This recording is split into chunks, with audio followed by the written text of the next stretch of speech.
Little one. Maybe. Yeah, little one. Maybe. Oh, that was a big one.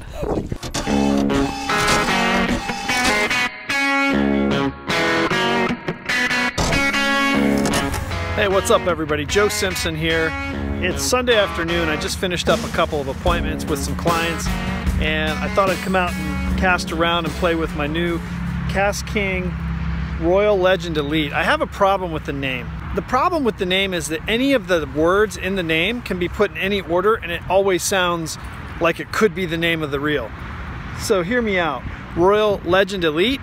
It could be Elite Legend Royale. It could be Elite Royal Legend. It could be Legend Elite Royale. It could be Legend Royal Elite. I mean, it could be all of those things in any of those orders, and it kind of sounds the same, and it kind of sounds like it makes sense to me. So I screw up the name of this reel over and over again. So Royal Legend, let's just call it that. This is a really, really good reel. Let me just give you a quick close-up, and you can kind of see the way the body of this thing looks. Now this is the front-facing camera, so it's not going to be that sharp, but I think for YouTube this will suffice. Really nice looking reel, really well put together. It has great attributes in terms of the cover plate for the brakes. That just pops out and flips. It doesn't disconnect, so it won't drop in the water. I think it's got the brake setting kind of protected underneath that bar, so you're not going to like accidentally change the setting. Everything else is pretty much the same. I was telling my friend that I think it actually reminds me a lot of my Lose Tournament MB reel. It has the same palmable feel. It's the same weight. It's the same, it's almost the same, to be honest. So here's the deal. I can't really get this iPhone on a tripod, and I can't really set it up to where it's going to work right. So I'm just going to stand up and throw this thing and talk about some of the different attributes that I like about this, and hopefully the road noise in the background is not going to be too much for you guys. But anyway, I'm going to stand up, throw this thing, and talk through it a little bit. First of all, I set up my rod to where it has like a medium drop. You know, it's not dropping too fast. It kind of comes down medium slow, and I set the brakes right at 5. And all I do is I just set this little tensioner right here. I set this tensioner until I don't get any vibration or very little vibration when I'm trying to move that barrel back and forth. If you go back and forth and it's going clickety-clack back and forth, that's probably not ideal. So what I do is I set it to where it click-clacks back and forth, and I tighten it down a little, and then a little bit more, and a little bit more, and then when I finally get it to where it's not moving too much, that's when I go with it. And this thing, I'll show you how hard I'm throwing it, and I'm not getting any bird's nests. I mean, that thing's sailing out there. It really is going far. I got knocked a minute ago, but I didn't land the fish, so we'll see what happens.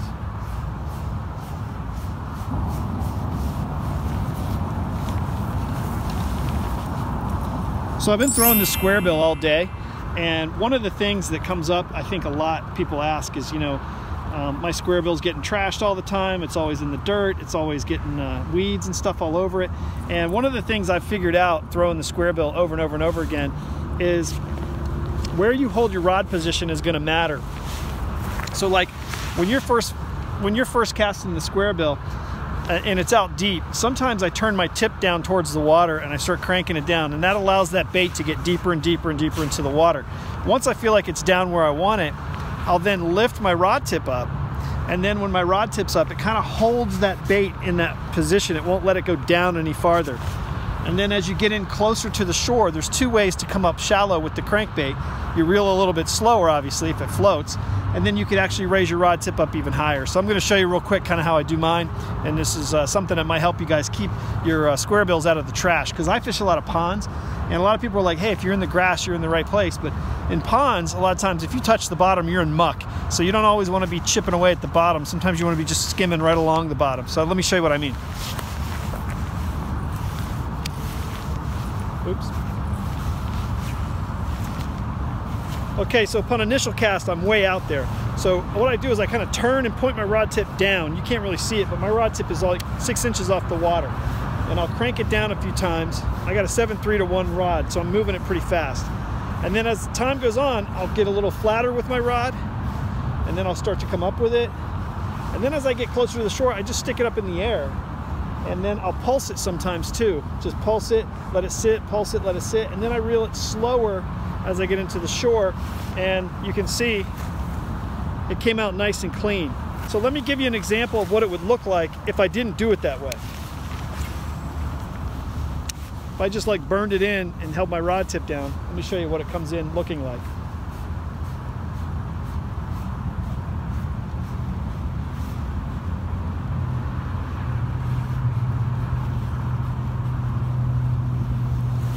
If I don't do the way I did it, it comes in looking like this. A big ball of green nasty, which is fine if that's what the fish are hitting and that's what's working, but sometimes you want to just keep working that clean lure and you have to do what you have to do, you know what I mean?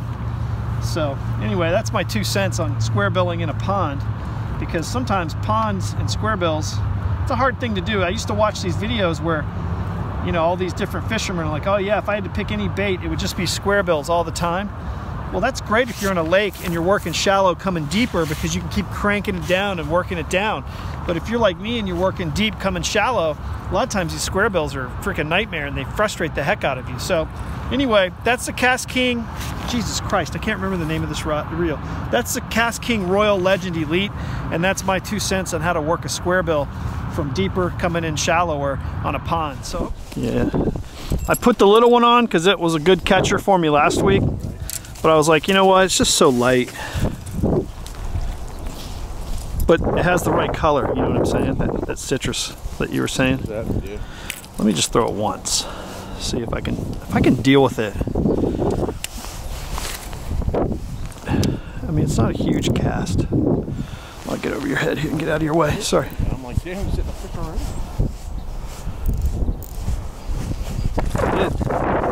I think I'll use that one. Use the other color.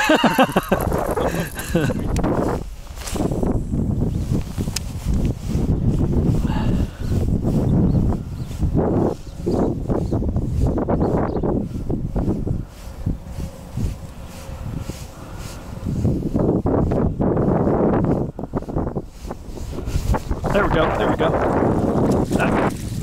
That's an easy lander. Yeah, how did he get over there?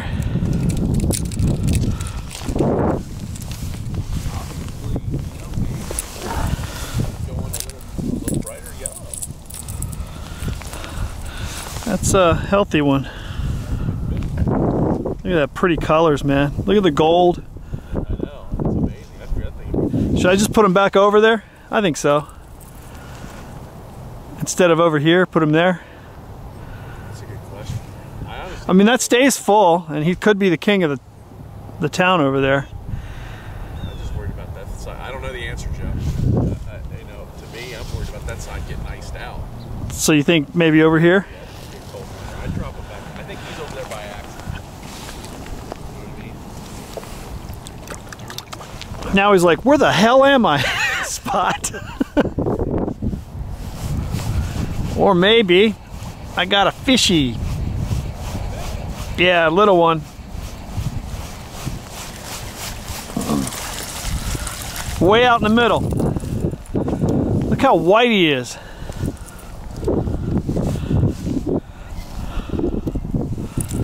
Go figure that one out. Silver, white, and cold.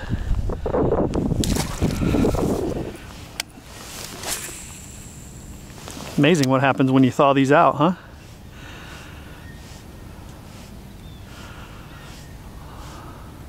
Now if we double, that'll be a classic.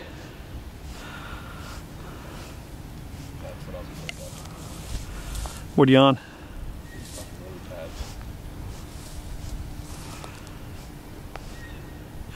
Could be good, could be bad, right? Ooh, I just got in them too.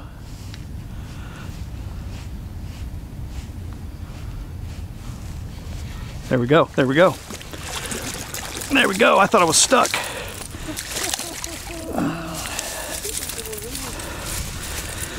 There we go. Am I rolling? Yes. First cast. All right, they're probably in the weeds, dude. Look at that guy's belly, dude. He just ate a tennis ball. Oh my God, this is classic. I never get this. Look. Does he get fish in there? Crawfish. Yeah. Fish tail in there. So he's got Oh my God, he's got a bluegill. Feel it. Just Yeah. feel that, man. Got a big giant bluegill on. He's got a giant bluegill. You got one? Oh, that's awesome, man. It's a nice 1.5-er. And it just goes to show how big a fish they'll eat. I think the Royal Legend Elite is a better deal. It's about half the price of my tournament MB was, about $149. And I would say it's as good, if not better, casting. It feels just as solid in hand. It has the same small palmable profile. It's metal. I like it. So I would definitely give it a thumbs up. You guys should try that thing out. I reviewed it the other day. And I'm gonna get out, I think tomorrow, my walleye rod and my Royal Legend Elite on my crankbait rod. And we're gonna go over some new ponds and try some small winter baits and try to land some donkeys. You guys have a good day, and thanks so much for watching. I appreciate you guys coming along, and I hope I can do more good stuff for you, and I'll talk to you soon.